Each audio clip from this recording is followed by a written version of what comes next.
All these advisors seem to be talking past each other. Look at his CNN, face. Richard His head Quest, buried in his hands, literally. and it's only Monday. There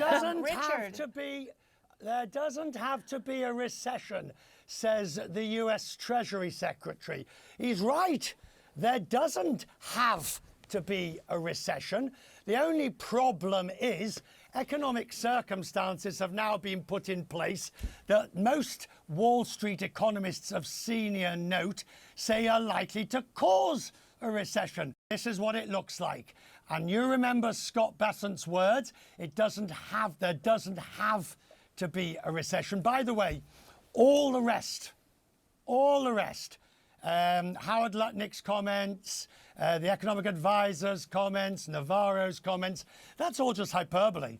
That's all just basically, it's going to be great, it's going to be marvelous, it's going to be fantastic, it's going to be wonderful, it's going to boom, But this is the reality.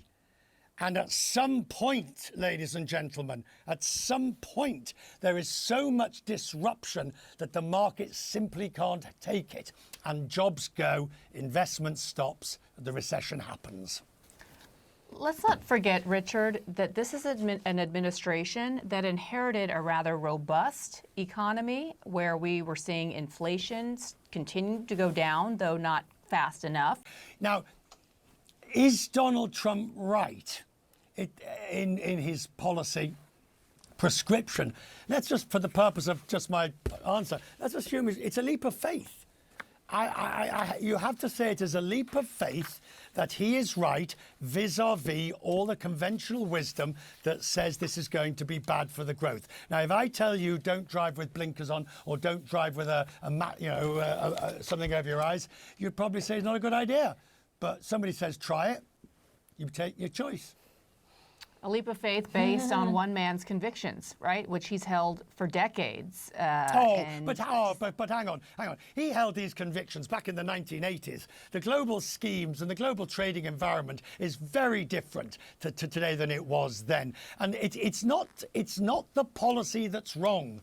You can even Ngozi at the WTO says that the US has legitimate concerns. It's the manufacture of the execution that's the difficulty. And the deeper this goes, the harder it's going to be to repair the damage. Are these tariffs a negotiating tool, which means they may be temporary and there will be pain, but it could pay off in the long term? Or are these tariffs about moving manufacturing into the U.S., which will be a long-term problem for a lot of these business leaders, and they don't necessarily want to hear that?